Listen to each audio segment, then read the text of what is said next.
नमस्कार विद्यार्थी मित्रांनो, डॉक्टर सुशील स्पॉटलाईट या आपल्या यूट्यूब चॅनलवर तुमचं सर्वांचं स्वागत आहे। 19 डिसेंबर 2020च्या चालू घडामोडींचं विश्लेषण आज आपण बघणार आहोत। तत्पूर्वी डॉक्टर सुशील स्पॉटलाईटला टेलिग्रामवर फॉलो करण्यासाठी डिस्क्रिप्शनमधली लिंक तुम्ही वापरू शकता। फेसबुकवरही आपला ग्रुप आहे, तिथेही फॉलो करू शकता। स्पॉटलाईट इयरबुक आणि स्पॉटलाईट MCQ बुक जे आहे तर हे दोन्ही पुस्तकं तुम्हाला जानेवारीच्या फर्स्ट वीकमध्ये अवेलेबल होतील। बऱ्याच विद्यार्थ्यांनी जे विचारलेलं आहे की ऑनलाईन मिळेल का, फ्लिपकार्टवर मिळेल का, ॲमेझॉनवर मिळेल का, तर सर्व प्लॅटफॉर्मवर हे असेल, ऑनलाईनवर असेल। त्याच्यानंतर स्कॉलर बुक डेपोजीची जी आहे पोस्टल सर्व्हिस आहे आणि ती पोस्टल सर्व्हिस म्हणजे दुर्गममधल्या दुर्गम भागापर्यंत जाते। So don't worry about that, आणि तुमच्या शहरांमध्येही हे उपलब्ध होईल। स्पॉटलाईट रायटिंग फोरमच्या ज्या ॲक्टिव्हिटीज आहेत त्यामध्ये इनरोल करण्यासाठी spotlightritingforum@gmail.com या मेल ID वर तुम्ही मेल करून त्यासंबंधीची माहिती मिळवू शकता। IAS मेन्स करता daily answer writing, weekly GSSA, MPSC mains करता मराठी इंग्रजी निबंध, तर हे मॉड्यूल्स आहेत। कालचं जे नोटिफिकेशन आहे MPSCचं त्यासंबंधीचं एक लेक्चर बनवलं होतं, पण बऱ्याच लोकांची ही जी इश्यू होती की बाबा सिलेबस बदलणार का, हे होणार का, ते होणार का, तर हा चौथा मुद्दा महत्त्वाचा बघा त्याच्याकरता। याच्यामध्ये त्यांनी क्लिअर केलेलं आहे की अर्ज स्वीकारण्याची पद्धत, त्याची पात्रता, वयोमर्यादा, अर्हता, शुल्क, निवडीची सर्वसाधारण प्रक्रिया, परीक्षेची योजना, अभ्यासक्रम इत्यादीबाबतचा सविस्तर तपशील आयोगाच्या संकेतस्थळावर यथाअवकाश स्वतंत्रपणे प्रकाशित केला जाईल। म्हणजे येत्या काळामध्ये जे काही चेंजेस आहेत ते तुम्हाला प्रॉपरली सांगितले जातील आणि हे 2021 पासून लागू होणार आहे। That's it, okay. त्याच्यानंतर आता IAS ॲस्पिरंट जे होते की ज्यांचा 2020मध्ये लास्ट अटेम्प्ट होता आणि due to because of covid situation काही लोकांना परीक्षा देता आली नाही, काही लोकांचं प्रिपरेशन प्रॉपर नव्हतं किंवा ती मानसिकता नव्हती, त्याच्यामुळे बऱ्याच दिवसापासून सुप्रीम कोर्टामध्ये की एक अटेम्प्ट अजून दिला जावा, एक्स्ट्रा अटेम्प्ट, असं बऱ्याचशा याचिका होत्या। आता याच्यामध्ये काल सुप्रीम कोर्टात ज्या याचिका होत्या आणि त्याच्यावर जे काही सुप्रीम कोर्टाचं खानविलकर बेंच आणि त्या संबंधी चर्चा होती, तिच्यामध्ये कोर्टाने यासंबंधी सकारात्मक विचार करण्यासंबंधी सेंट्रल गव्हर्नमेंटला निर्देश दिले होते। याच्या आधी हे झालं होतं, फक्त आता याच्यामध्ये सेंट्रल गव्हर्नमेंटनी पण सांगितलेलं आहे की आम्ही सकारात्मक विचार करत आहोत आणि येत्या 3 ते 4 वीक्समध्ये आम्ही हे क्लिअर करून देऊ आणि होप सो की मोस्ट प्रॉब्ली तो अटेम्प्ट मिळू शकतो। तर ज्या लोकांचा लास्ट होता त्या लोकांसाठी ते एक बेनिफिशियल होऊ शकतं। पंतप्रधान मोदी यांची जी शेतकरी आंदोलनावरची भूमिका आहे तिच्यामध्ये त्यांनी फार हात जोडलेले आहेत आता की मी हात जोडतो पण मला भेटायला या बाबा, हां ना, आपण चर्चा करूयात। आता हे सगळ्यात महत्त्वाची गोष्ट मोदींनी काय काय सांगितलं। एक तर MSP जे आहे तर मोदी आधीपासून सांगत आलेले आहेत, ट्विट करत आलेले आहेत की MSP राहणार आहे, MSP जात नाही।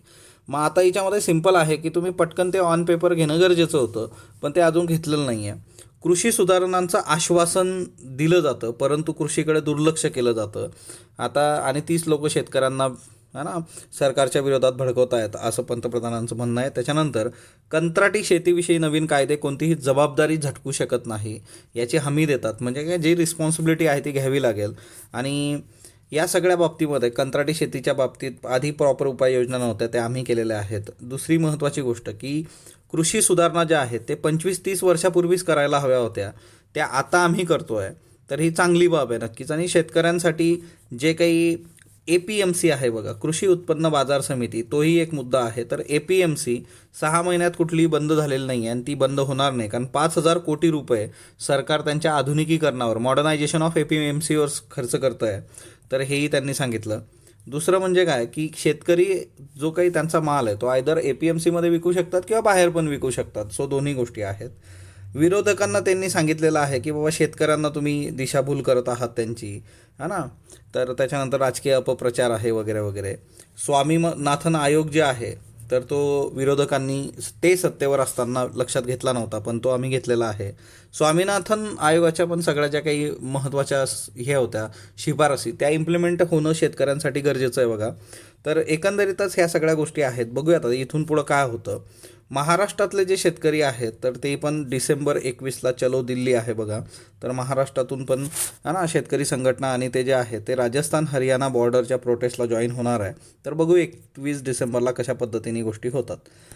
3 जानेवारी जो आहे तो सावित्रीबाई फुले यांचा जन्मदिवस आहे आणि तो शिक्षक दिवस म्हणून साजरा केला जाणार आहे। महाराष्ट्र शासनाने तसा निर्णय घेतलेला आहे।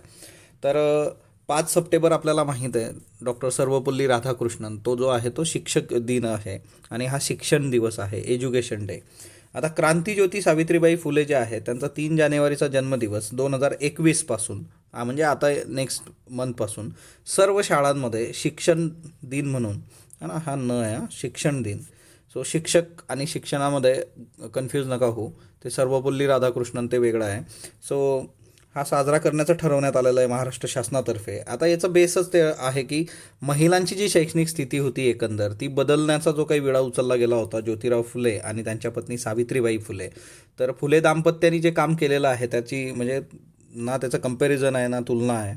आज ज्या मुली घराच्या बाहेर पडतायत शिकतायत त्याच्यामध्ये जो महिलाचा दगड मोलाचा वाटा जो आहे तो यांचाच आहे.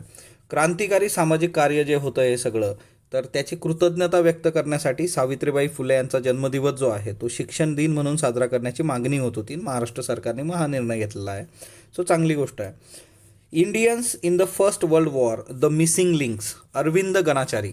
तर अरविंद गणाचारी यांचं पुस्तक आलेलं आहे बघा, Indians in the first world war, the missing links. आता साधी गोष्ट नावातच एक्सप्लेन करतं, फर्स्ट वर्ल्ड वॉरबद्दल बोलतं आहे आणि तिच्यामधले मिसिंग इंडियन्स. आता काय झालेलं होतं की पहिल्या महायुद्धामध्ये जवळपास 10 लाखांहून अधिक भारतीय सैन्य सामील झालं होतं. हा खूप मोठा आकडा आहे त्यावेळेसचा की 10 लाखांपेक्षा जास्तीचं सैन्य. आणि या युद्धामध्ये त्यांनी आपलं शौर्य पण गाजवलं, परंतु त्यांच्या पत्री जी आहे ती उपेक्षा आली. म्हणजे त्यांचं जे शौर्य होतं भारतीय सैनिकांचं तर ते समोर आलेलं नाही आहे आणि त्याच्यामुळे त्या गोष्टी किंवा त्याच्यावर प्रकाश टाकणं किंवा ते उपेक्षा जी ती दूर करणं या संबंधीचं हे पुस्तक आहे, Indians in the first world war, the missing links, Arvind Ganachari. याचा फोटोही मी तुम्हाला दाखवतो. आता हे Indian icon, a cult called Royal Enfield असं अमृतराज यांचं पुस्तक आहे. तर रॉयल एनफिल्ड कंपनीच्या व्यवस्थापन शास्त्राबद्दल की त्यांची मॅनेजमेंट जी आहे त्या संबंधी उहापोह याच्यात आहे. म्हणजे मरणपंथाला लागलेला ब्रँड जो होता तो पुनरुज्जीवित कसा झाला. म्हणजे साधी गोष्ट आहे की तुम्ही जर बघितलं असेल तर रॉयल एनफिल्ड आयदर तुमचे वडील वगैरे किंवा आजोबा काका कोणीतरी वापरत असतील तर त्या काळात हे खूपच एक पॉप्युलर गाडी होती. पण नंतरच्या मधल्या काळामध्ये जवळपास ते म्हणजे सगळा बिझनेसच गेला होता. पण नंतर परत ते मार्केटमध्ये आलेत आणि आता तुमच्या समोर आहे. म्हणजे रॉयल एनफिल्डला त्यांनी बटन स्टार्ट केलं आणि ज्याचं वजन 20 किलो आहे ते पण रॉयल एनफिल्ड घेऊन फिरतोय बघा रस्त्यावर. त्याच्यामुळे काय आहे की काळाची गरज ओळखणं, तिच्यामध्ये चेंजेस करणं, त्याचं मॉडिफिकेशन करणं, तिच्यामध्ये स्पोर्टी लुक आणणं, अशा कितीतरी गोष्टी की आताच्या तरुणाईला काय हवं आहे. मग हे जे मॅनेजमेंट आहे ते तुम्ही दुसरीकडे वापरून दुसऱ्या ब्रँडबद्दल गोष्टी वर्क करू शकता. त्याच्यानंतर हे जे बुक आहे बघा, Indians in the first world war, the missing links, हे पुस्तकाचं फ्रंट पेज आहे आणि अरविंद गणाचारी यांचं हे बुक आहे. ओके, सेज पब्लिकेशनने पब्लिश केलेलं आहे. आता हे सैनिक आहेत की जे फर्स्ट वर्ल्ड वॉरमधला फोटो आहे बघा आपल्या सैनिकांचा, भारतीय सैनिक जे फर्स्ट वर्ल्ड वॉरमध्ये होते. आता हे जे तुम्हाला दिसतं आहे ती इराणमधला हा फोटो आहे बघा, वरतून सॅटेलाईटने घेतलेला. ओके, 11 डिसेंबरचा फोटो आहे. फॉर्डो नावाचं ठिकाण आहे जिथं न्यूक्लिअर प्लांट आहे, इराण बांधतो आहे तिकडं. ओके, सो भूमिगत अणुकेंद्राची बांधणी केली जाते इराणद्वारे. अमेरिकेबरोबरचे संबंध जे आहेत ते तणावाचे आहे सध्या घडीला आणि त्याच हिच्यामध्ये भूमिगत अणुकेंद्राची बांधणी फोर्डो इथे केली जाते. फोर्डो हे अणुकेंद्र सुरू जे करण्यात आलं होतं तर ते 2009मध्ये पाश्चात्य देशांच्या निदर्शनास आलं होतं आणि हे कधीही इराणनी स्वतःहून मान्य केलेलं नाही आहे. आता पाश्चात्य देशांच्या निदर्शनास कसं आलं तर ह्या सॅटेलाईट इमेजेस असतात आणि ते बऱ्याचशा इश्यू चालतात, म्हणजे त्या गोष्टी डिटेक्ट होतात. आणि आता इथं भूमिगत अणुकेंद्राची बांधणी केली जाते. सो फोर्डो नावाचं जे ठिकाण आहे तर ते तुम्ही लक्षात ठेवा. ओके, जानेवारीपासून आपण एक काम करूयात की पूर्ण डिसेंबरमध्ये महत्त्वाचे जे प्लेसेस होत्या त्याचा मॅपचा एक व्हिडिओ वेगळा बनवूयात आपण, जेणेकरून मग महिन्याभरातले ते ठिकाणं आपले क्लिअर होऊन जातील. नातान्स नावाचं ठिकाण आहे, तुम्हाला याचा मॅप मी 2-3 वेळा दाखवलेला आहे. तिथेही अणुकेंद्राचं काम इराणचं चालू आहे. सो फोर्डो आणि नातान्ज हे जे आहेत हे दोघी ठिकाणं जे आहेत ती इराणमधली आहे आणि अणुकेंद्राशी संबंधित आहे, एवढं एक लक्षात ठेवा. त्याच्यानंतर करोना लस आणि भारत. आता भारतामध्ये देशात करोनाचं लसीकरण जे आहे ते ऐच्छिक आहे असं केंद्रीय आरोग्य विभाग किंवा केंद्रीय आरोग्य मंत्रालयाने स्पष्ट केलेलं आहे. भारतात करोना प्रतिबंधक लस घेणं नागरिकांना ऐच्छिक असणार आहे, जोर जबरदस्ती नाही आहे. फक्त जर तुम्ही लस घेत असाल तर त्याच्या 2 मात्रा पूर्णपणे घ्या, म्हणजे प्रॉपर लस घ्या, जेणेकरून एखाद्या व्यक्तीला करोनापासून त्याचं संरक्षण होईल आणि इतरांना त्याची बाधा होणार नाही. आता भारतात लस तयार होणाऱ्या एकंदर 6 लस तयार होत आहेत भारतामध्ये. आता याच्यातली जवळपास बरीचशी नावं तुम्हाला पाठही झाली असतील आतापर्यंत. कोवॅक्सिन हे ICMR आणि भारत बायोटेकचं प्रोडक्ट आहे बघा. झायकोव्ह-डी हे झायडस कॅडिलाचं आहे. mRNA ही लस जी आहे ती जिनोवाची आहे. Covishield Serum institute Pune. Sputnik 5 Russia आहे बघा. डॉक्टर रेड्डीज लॅबोरेटरी हैदराबाद भारतात याचं प्रोडक्शन करते आहे. आणि 6वी जी लस आहे तिचं टिपिकल नाव नव्हतं, तर ती हैदराबादमधली बायोलॉजिकल इंडस्ट्रियल लिमिटेड ही कंपनी आहे. तर ती कंपनी अमेरिकेतल्या MIT या संस्थेच्या सहकार्याने लस विकसित करते. सो तिचं नाव वगैरे येईल. सो बेसिकली हे जवळपास 6 लस आता भारतामध्ये बनत आहेत आणि त्या पण तोड असतील असंही म्हटलेलं आहे आपल्या हेल्थ मिनिस्ट्रीनी. गुरु तेग बहादूरजी जे आहेत त्यांची 325वी मार्टरडॅम डे आहे. आता याच्यामध्ये बघा, गुरु तेग बहादूर जे होते तर एकंदरीतच आता जे काही शीख गुरु आहेत तर सगळे शीख गुरु जे आहेत तर ते तुम्ही नीट करून ठेवणं अपेक्षित आहे. म्हणजे गुरु नानकांपासून ते गुरु गोविंद सिंगपर्यंत है ना, 10चे 10 गुरु माहीत पाहिजे. गुरु तेग बहादूर यांचे काय रेफरन्सेस मिळतात बरं? कुठल्या मुघल बादशाहाशी काही संबंध होता का? जर मला कमेंट बॉक्समध्ये सांगा जर तुम्हाला आठवत असेल तर. ओके. गोवारी समाजाबद्दल सर्वोच्च न्यायालयाने एक महत्त्वाचा निर्णय दिलेला आहे की हे आदिवासी नाही आहेत. गोवारी समाज जो आहे तो आदिवासीच नसून त्यांना अनुसूचित जमाती ST प्रवर्गात सामील करण्याचा उच्च न्यायालयाच्या नागपूर खंडपीठाचा जो निर्णय आहे 14 ऑगस्ट 2018 रोजीचा तो आदेश तो सर्वोच्च न्यायालयाने रद्द ठरवलेला आहे. आणि या निर्णयामुळे काय झालेलं आहे, आता गोवारी समाजाला अनुसूचित जमाती किंवा ST प्रवर्गामध्ये लाभ घेता येणार नाही. महाराष्ट्र शासनाने 1979मध्ये केंद्र सरकारला एक पत्र लिहून कळवलं होतं की गोवारी समाज ST प्रवर्गासाठी आवश्यक असलेल्या अटींची पूर्तता करत नाही. बघा, आपल्या इथलं प्रशासन आणि सगळी प्रोसेस 1979मध्ये असं महाराष्ट्र शासनाने सांगितलं. आज सर्वोच्च न्यायालयाचा निकाल 2020मध्ये आहे. एक तर गोष्टी खूपच प्रॉपर पाहिजेत, अदरवाईज मग त्या गोष्टी वर्क होत नाहीत. म्हणजे आता दोघी बाजूने आहे. एकीकडं गोवारी समाज आहे तर त्यांना ते प्रूफ्स जे आहे ते खूपच स्ट्रॉंग त्यांनी देणं अपेक्षित होतं, तर ते दिले असते तर सर्वोच्च न्यायालयाने हे रिटेन केलं असतं. 15 मे 2006च्या अहवालानुसार गोंड गोवारी आणि गोवारी हे वेगवेगळे समाज आहेत असं यांनी स्पष्ट केलेलं आहे. म्हणजे बघा, 79मध्ये महाराष्ट्र शासन केंद्राला सांगतं, 15 मे 2006चा अहवाल आहे की गोंड गोवारी आणि गोवारी हे वेगवेगळे समाज आहेत. गोंड गोवारी ही जमात जी आहे ती 1911 पूर्वीच पूर्णपणे विलुप्त झाली होती असं रेकॉर्डवर आहे.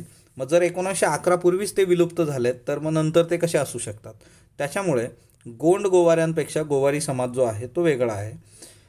19 ऑक्टोबर 1956 रोजी अनुसूचित जमातीविषयक घटनात्मक आदेशात नोंद केल्यामुळे गोंड गोवारी या नावाची कोणतीही जमात अस्तित्वात नव्हती. ऑब्वियसली जर रेकॉर्ड सांगत असेल 1911मध्येच ते संपलेत तर 1956मध्ये ते रेकॉर्डला कसे येणार? परंतु याच्यामध्ये सुप्रीम कोर्टाने एक दिलासा दिलेला आहे की 14 ऑगस्ट 2018 नंतर जो उच्च न्यायालयाचा खंडपीठाचा आदेश होता त्यानंतर काही विद्यार्थ्यांनी ॲडमिशन्स घेतले असतील, काही लोकांना त्या बेसिसवर नोकरी मिळाली असेल. सो विद्यार्थी आणि नोकरदार त्यांचे प्रवेश जे आहेत ते सर्वोच्च न्यायालयाने सुरक्षित केलेले आहेत. परंतु 18 डिसेंबर 2020 पासून गोवारी समाजाला हे लाभ आता इथून पुढं मिळणार नाहीत, कारण हा 18 डिसेंबरचा निर्णय सर्वोच्च न्यायालयाचा. सो है ना. भारताचा कथारूप इतिहासाचा प्रकल्प. आता भारताचा कथारूप इतिहास प्रकल्प जो आहे त्याचा उद्देश काय? भारताबाबतची खरी अचूक माहिती देणारी, भारताचा वस्तुनिष्ठ इतिहास आणि संस्कृतीचं दर्शन घडवणारी सचित्र पुस्तकमाला प्रकाशित करणं हा भारताचा कथारूप इतिहास प्रकल्प आहे. असं का करायचं आपल्याला? कारण वेगवेगळे जे देश आहेत त्या देशांमध्ये भारतासंबंधीची माहिती जी आहे ती चुकीची दिली जाते किंवा मग तिच्यामध्ये काही हेरफार केलं जातं आणि त्याच्यामुळे मग भारताने अचूक माहिती कथा स्वरूपात, चित्र स्वरूपात ती मांडणं आवश्यक समजलं. आणि या प्रकल्पामध्ये 2 संस्था आहे. भारत सांस्कृतिक संबंध परिषद आहे ICCR आणि नॅशनल बुक ट्रस्ट आहे NBT. सो ह्या 2 संस्था आहेत, त्यांच्या सहकार्याने हे सगळं प्रकल्प पुढे जाणार आहे. ICCRने 4 वर्ष विविध देशातील क्रमिक पुस्तकातल्या भारताबद्दलचा जो उल्लेख आहे तो जाणून घेतला. आता हे ICCR जे आहे ते परराष्ट्र मंत्रालयाच्या अंडर येतं. त्यांनी वेगवेगळ्या देशांबरोबर कम्युनिकेट करून तिथले भारताचे रेफरन्सेस, तिथल्या पाठ्यपुस्तकांमधले रेफरन्सेस जमा केले. आता बऱ्याचशा देशांमध्ये भारताबद्दल गैरसमज आहेत किंवा चुकीची माहिती आहे. म्हणूनच या प्रकल्पाअंतर्गत ही जी सगळी चित्रमाला असणार आहे, सचित्र पुस्तकमाला, ती Spanish, German, Swedish, French, Latin, जपानी, ब्राह्मी, इटालियन इत्यादी भाषांमध्ये प्रकाशित केली जाणार आहे. सो त्यांनाही कळलं पाहिजे की त्यांच्या याच्यात काय चुकीचं आहे. भारत सांस्कृतिक संबंध परिषद ICCR जे आहे, Indian council for cultural relation, तर याची स्थापना 9 एप्रिल 1950ला झाली. याचं स्वरूप जे आहे ते स्वायत्त संस्था आहे, ऑटोनॉमस आहे. संस्थापक जे होते ते मौलाना अबुल कलाम आझाद, स्वतंत्र भारताचे पहिले शिक्षण मंत्री. मंत्रालयाचा जर विचार केला तर परराष्ट्र मंत्रालय आहे. सांस्कृतिक आदानप्रदानातून आंतरराष्ट्रीय संबंधांना बळकट करणं हे याचा उद्देश आहे. दुसरी महत्त्वाची गोष्ट, नॅशनल बुक ट्रस्ट, जे याच्यामध्ये दुसरी पार्टनर संस्था आहे. 1 ऑगस्ट 1957 रोजी याची स्थापना झाली होती. शिक्षण मंत्रालयाच्या अधीन काम करतं. एक सुते सकलम, नाही सर्वांना एका सुतात सकल करायचं, ब्रीदवाक्य आहे त्यांचं. उद्देश काय? कमी किमतीतली पुस्तकं प्रकाशित करणं, वाचन संस्कृतीला प्रोत्साहन देणं, भारताबाहेर भारतीय पुस्तकांना प्रोत्साहन देणं. तर हे नॅशनल बुक ट्रस्टचे हे आहेत. फ्रेंड अँड नेबर, आता बांगलादेश बरोबर आपण 7 करार केलेत, आपण बघितलं होतं. आता बांगलादेशबद्दलचे अजून काही महत्त्वाचे मुद्दे आहेत तेही आपण बघूयात. एकंदरच बाकी सगळ्या गोष्टी चांगल्या आहेत, परंतु जी काही बॉर्डर आहे तर ती बॉर्डर जी आहे तर ती सेन्सिटिव्ह आहे बघा. म्हणजे जवळपास 25 बांगलादेशी जे आहेत की गेल्या 6 महिन्यामध्ये, म्हणजे जानेवारी टू जून जे आहे, जानेवारी टू जून ह्या पहिल्या 6 महिन्यामध्ये 2020च्या वर्षात जवळपास 25 बांगलादेशी जे आहेत त्यांची हत्या करण्यात आली किंवा त्यांना मारलं गेलं है ना, बॉर्डर इंडियन फोर्सेसद्वारे. आता याच्यामध्ये इश्यू जो आहे की बॉर्डर सेन्सिटिव्ह आहेत, घुसखोरी होते वगैरे वगैरे. शेवटी सैन्याचं काम करतं आहे, त्यांचे जे काही त्यांना दिलेले निर्देश आहेत. ओके, तर हा एक मुद्दा आहे. त्याच्यानंतर तिस्ता वॉटर डिस्प्यूट आहे बघा, तिस्ता नदीचा जो वॉटर डिस्प्यूट आहे, तिस्ता रिव्हर, तर तोही आपल्याला क्लिअर करणं गरजेचं आहे. तिस्ता नदी म्हणजे सगळ्या नद्या नीट करणं आवश्यकच आहे, तुम्ही ते बघितलं पाहिजे, उगम वगैरे वगैरे सगळ्या गोष्टी. सो तिस्ता नदी जी आहे ती कुठल्या नदीची उपनदी आहे मला कमेंट बॉक्समध्ये सांगा बरं. आता ही तिस्ता नदी जी आहे तर तिचा एक इश्यू आहे. त्याच्यानंतर सिटिझनशिप अमेंडमेंट ॲक्ट असेल किंवा नॅशनल रजिस्टर ऑफ सिटिझन असेल, तर याच्यामध्ये हे जे आहे की भारताबद्दलची अनावश्यक एक निगेटिव्ह इमेज याच्यातून तयार होते आहे. कारण तुम्ही बघितलं असेल बरेचसे नागरिक जे आहेत त्यांना बांगलादेशीचा टॅग लागला वगैरे वगैरे. तर हा एक मुद्दा आहे. दुसरा एक मुद्दा आहे की चायना, म्हणजे तुम्हाला बांगलादेश मित्र आहे वगैरे सगळं ठीक आहे, पण तुम्हाला इकॉनॉमिक आस्पेक्ट पण लक्षात घ्यायचा आहे. कारण चायना मोठ्या प्रमाणावर जे आहे तिथं इन्व्हेस्टमेंट करतं इन्फ्रास्ट्रक्चरमध्ये, है ना, इकॉनॉमिक कॉपरेशन, त्यांना आर्थिक सहकार्य देतं. तर ह्या गोष्टी महत्त्वाच्या आहेत. त्याच्यानंतर दुसरी महत्त्वाची बाब जी आहे ह्या सगळ्या याच्यामध्ये की भारताच्या बाबतीमध्ये शेख हसीना ज्या आहेत तर त्या खूप म्हणजे पॉझिटिव्ह आहेत. आणि आवामी लीगचं त्यांचं जे गव्हर्नमेंट आहे तिच्यात इंडियाज लार्जेस्ट ट्रेडिंग पार्टनर म्हणून दक्षिण आशियामध्ये बांगलादेश पुढे आलेला आहे आणि त्याच्यामध्ये शेख हसीनांचा फार मोठा रोल आहे. तरी तिथंही त्यांना प्रॉब्लेम फेस करावे लागतात. जमात-ई-इस्लामी सारख्या संघटना आहेत, म्हणजे मुजीबुर रहमान जे आहेत ते चर्चेत होते. मुजीबुर रहमान जे आहेत बंगबंधू ज्यांना म्हटलं जातं, तर त्यांचा एक पुतळा उभा केला जाणार होता. पण जमात-ए-इस्लामी सारख्या ज्या काही संघटना आहे किंवा ही हिजाफत नावाची संघटना आहे, हिजाफतनी क्लेम केला होता की मूर्तीपूजा वगैरे ह्या सगळ्या गोष्टी किंवा स्टॅच्यू वगैरे ही गोष्ट जी आहे ती इस्लाममध्ये मान्य नाही आहे, पण गव्हर्नमेंट ते उभं करणार आहे तिथं. मग याच्यामध्ये काय होतं की शेख हसीनांना आपण सपोर्ट करणं, त्यांच्या बाजूने उभं राहणं, तर थोडंसं म्हणजे त्यांनाही तिथं बळ मिळतं. विशाल सोळंकी समिती आहे बघा, 2005 पूर्वी जे काही शिक्षक आणि शिक्षकेतर कर्मचारी रुजू झाले होते त्यांना जुनी पेन्शन योजना लागू करायची किंवा नाही त्यासंबंधीचा अभ्यास करण्यासाठीची महाराष्ट्र शासनाची सम्यक विचार समिती ही आहे. 18 डिसेंबर 2020ला स्थापन झाली. त्याच्यानंतर नेक्स्ट वन की चक एगर नावाची व्यक्ती न्यूजमध्ये आहे बघा, पण चान्सेस कमी आहेत. अमेरिकेमधला असा व्यक्ती की ज्याने कुठलंही फॉर्मल एज्युकेशन न घेता तो वैमानिक झाला, कोरियन युद्धावर गेला वगैरे वगैरे वगैरे, आणि त्यांचं निधन झालेलं आहे 97व्या वर्षी. हाथरस पीडितेची बलात्कारानंतर हत्या झाली होती असं आता 2 महिन्याच्या तपासानंतर CBIने आरोपपत्र हे केलेलं आहे. आणि याच्यामध्ये फार टिपिकली ते सगळं जे काही प्रकरण होतं आता त्या सगळ्या गोष्टी समोर आलेल्या आहेत आणि CBIने ते आरोपपत्र केलेलं आहे. बघूया येत्या काळामध्ये कशा पद्धतीने गोष्टी होतात. 17 डिसेंबरचे प्रश्न घ्या आपले. 2020च्या मानव विकास निर्देशांकात भारताचा क्रमांक कितवा आहे? 131. ओके, हा 129 2019मध्ये होता. 2नी आपण पुढं सरकलो. खालीलपैकी कोणत्या देशाने लैंगिक अत्याचार करणाऱ्यांचे रासायनिक खच्चीकरण करण्यासंबंधीचा अध्यादेश दिला? पाकिस्तान. भारतातील पहिली लिथियम आयन बॅटरी पुण्याला बनली. खालीलपैकी कोणत्या देशाच्या संरक्षण धोरणाच्या विधेयकामध्ये चीनला भारताच्या विरोधात आक्रमक भूमिका घेण्यास मज्जाव करण्यात आला? अमेरिका. खालीलपैकी कोणत्या दिवशी विजय दिवस साजरा केला जातो? 16 डिसेंबर. ओके. 18 डिसेंबरचे प्रश्न घ्या. तांदूळ निर्यातीत चीनचा जगात प्रथम क्रमांक लागतो. भारतातील फक्त बासमती तांदूळ निर्यात होतो. फक्त अयोग्य, ब योग्य, दोन्ही योग्य यापैकी नाही. मानवी विकास निर्देशांक 2020 मधील अग्रस्थानी असणारे देश ओळखा. पहिला पर्याय नॉर्वे, आइसलँड, भूतान, आयर्लंड. दुसरा आयर्लंड, चीन, नॉर्वे, हाँगकाँग. तिसरा भारत, आयर्लंड, स्वित्झर्लंड, नॉर्वे. चौथा नॉर्वे, आयर्लंड, स्वित्झर्लंड, हाँगकाँग. मानवी विकास निर्देशांक 2020 नुसार भारताबद्दल बिनचूक विधान निवडा. 1. भारत मध्यम मानवी विकास गटात मोडतो. 2. भारतीय नागरिकांचं सरासरी वय 69.7 वर्षे आहे. भारताचं दरडोई उत्पन्न 2019 मध्ये 2018च्या तुलनेमध्ये वाढलेलं आहे. फक्त क. फक्त क. मृच्छकटिक ही कुणाची कलाकृती आहे? शूद्रक, जयदेव, कालिदास, तेनालीराम. विद्युत मोहन यांच्याबद्दल बिनचूक विधान ओळखा. संयुक्त राष्ट्र पर्यावरण कार्यक्रमाचा young champions of the earth हा पुरस्कार मिळाला. ताराचर ही सामाजिक संस्था स्थापन केली आहे. फक्त ब, दोन्ही यापैकी नाही. याची उत्तर तुम्ही कमेंट बॉक्समध्ये देणार आहात. स्पॉटलाईटला जो तुम्ही प्रतिसाद देता त्याबद्दल मी आपला आभारी आहे. स्पॉटलाईटला लाईक करा, शेअर करा, सबस्क्राईब करा. धन्यवाद विद्यार्थी मित्रांनो.